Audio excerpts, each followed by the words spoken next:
Lijep pozdrav svima, danas ću vam pokazati kako ja radim burek sa sirom od gotovih kora, kako bi bio sočan i masnom, baš kao iz pekare.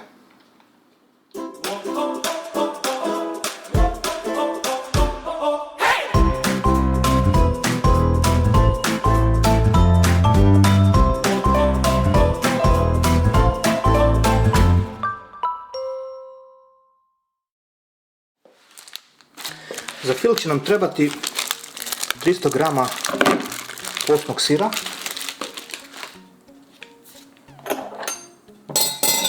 zatim 300 g zrnatog sira, zrnatog zato što je mekan, kako bi cijela smjesa bila puno mekša nego da radimo samo sa svježim sirom, to jest postnim sirom koji je dosta gust.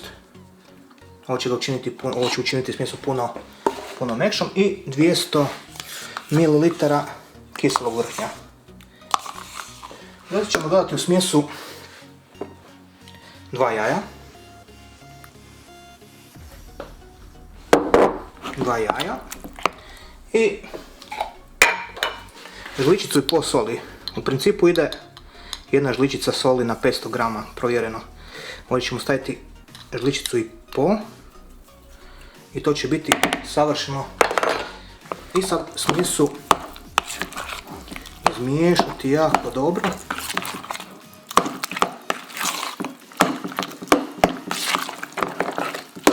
Smjesa mora biti ovako rijetko, inače sve ovo što radim naučio sam od prijatelja koji je pekar i koji mi je otkrio trikove kako se rade slagani bureci u pekarama da bi bili onako sočni i masni. Kad dolaziš ujutro iz provoda pa čekaš ispred pekare vrući burek. Da bi bio takav mora imati puno tekućine na sebi, mora biti sočan. I to je to. Sad sljedeća stvar, pomiješat ćemo 2 dl ulja i 2 dl vode. Sa time ćemo mazati sve kore. I sad ono najvažnije pitanje koje će svi pitati, da li će burek biti premastan? Odgovor je ne. Neće biti premastan jer se zapravo u pekarama burek radi sa svinjskom masti i to sa jako puno svinjske masti koje se nakon pečenja cijedi i baca se. Sad idemo slagati burek. Najprije ulja, dosta ulja, prilike 3-4 žlice. Znači ovo je tepsija ili protvan, kako god, od 30 cm. Ne treba nikako veći za kore od 500 g. Namastiti i idemo slagati kore.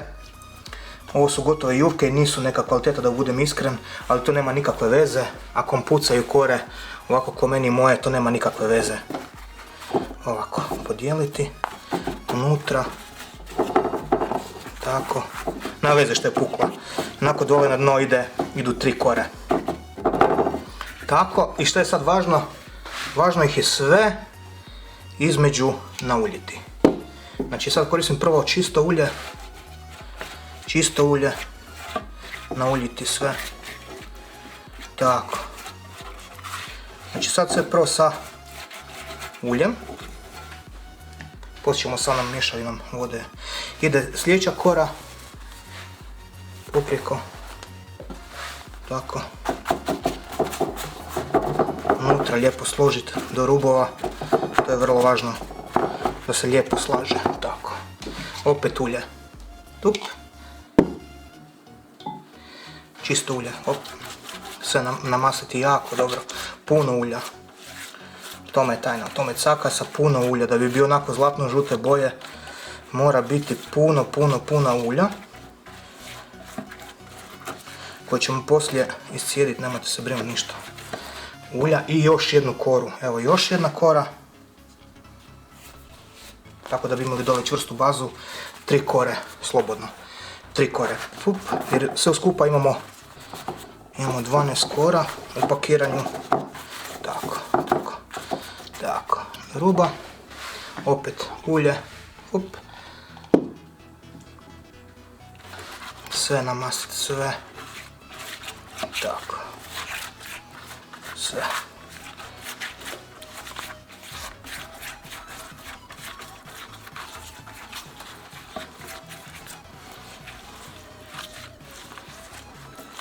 I sad slaganje nadjeva.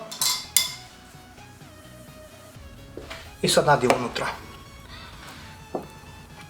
Zato je dobro što je ovako rijedak, jer tajna je da se mora zbijeno to sve se mora se kore lijepo složiti da bi bile zbijene. Ne veze. Ovako. Idemo sljedeća kora.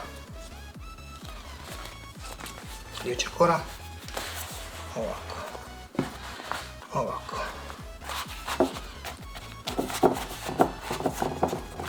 Ruba do ruba. Sve složiti. I sada ćemo mastiti sa onom mješavinom pola vode, pola ulja. Tako. Pola voda, pola ulje. Znači moraju biti mokre kore, pošto su ručno vučene kore puno vlažnije od ovoga. Znači ima jako puno u sebi tekućine. Ovo je gotovo potpuno suho. I sad se oni moraju dobro namastiti. Idemo opet još jedan nadjev. Tako, malo tu, malo tamo. Ništa to ne mora biti za izložbu. To je sasvim dobro. Pa idemo opet koru. Hop. Tako. Kora. Tako. Lijepo složiti sve, stisnut sve. Idemo premazati sve.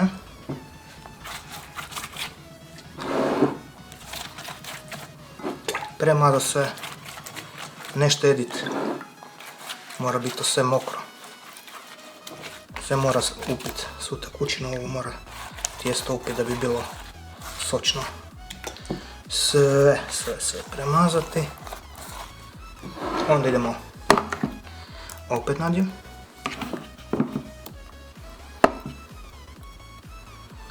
Tako.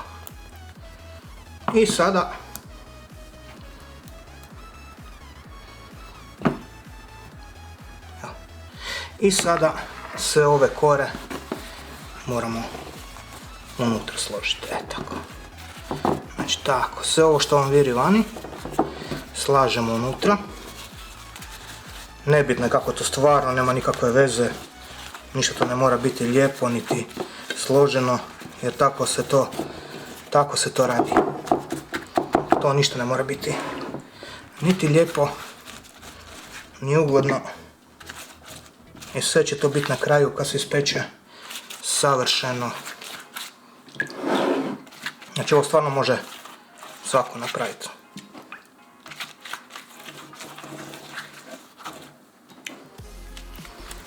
Znači bitno je da smo sve obilno natopili ovom mješavinom. Odlično. Evo, idemo dalje. Opet nadjev, stalno sve isto. Opet nadjev.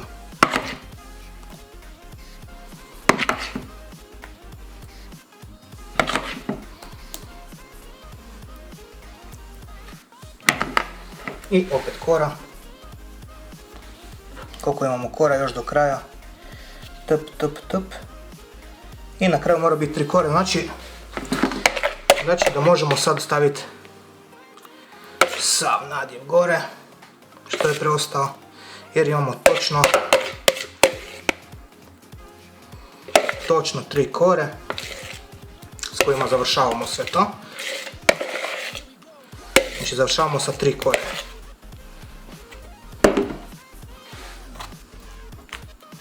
Tako.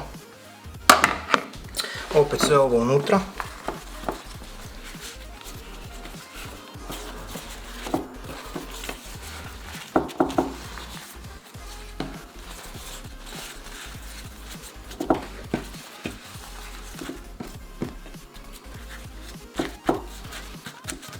natopiti.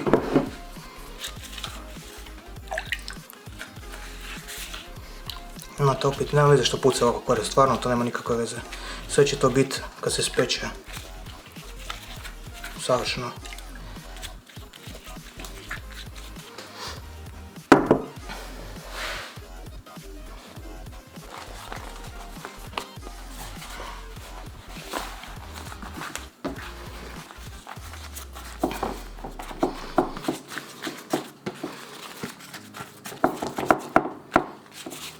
Jedna kora i svaku koru zasebno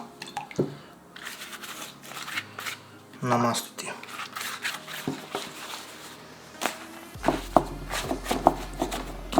Evo ga.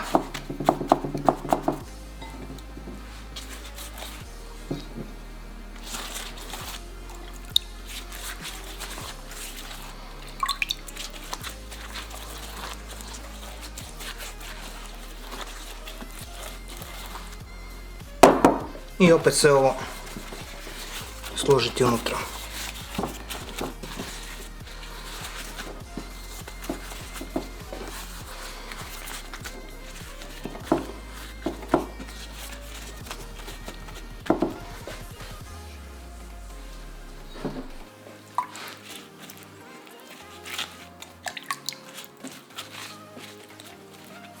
Ako pitate zašto sad jednostavno ne prolim sve, zašto sve to mažem, zato što još gore ide i mineralna.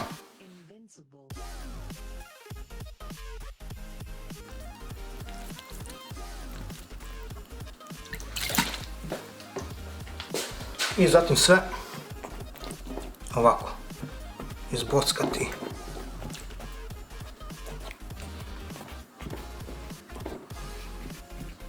Čačkalicom, da tekućina može proći skroz do dole.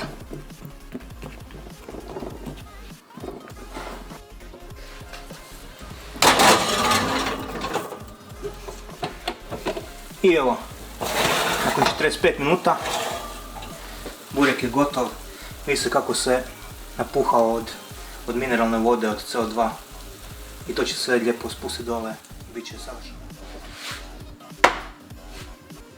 Sad ćemo iz bureka istrest svu masnoću. Tako, tako, tako, tako, sve.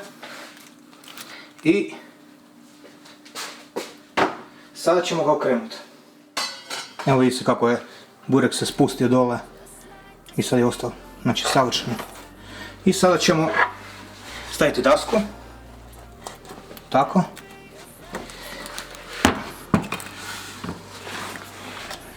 i okrenuti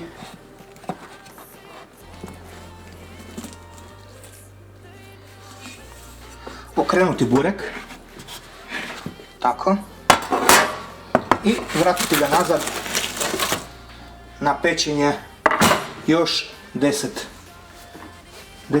minuta dok ne potamni, dok ne dobije koricu i s ove strane. Evo, to je jedan trik koji sam naučio od pekara.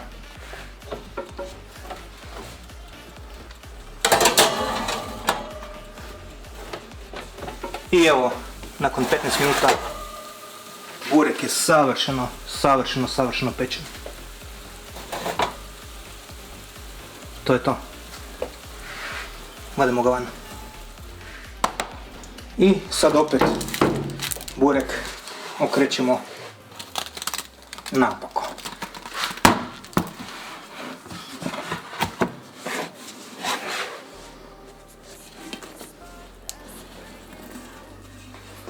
To je to.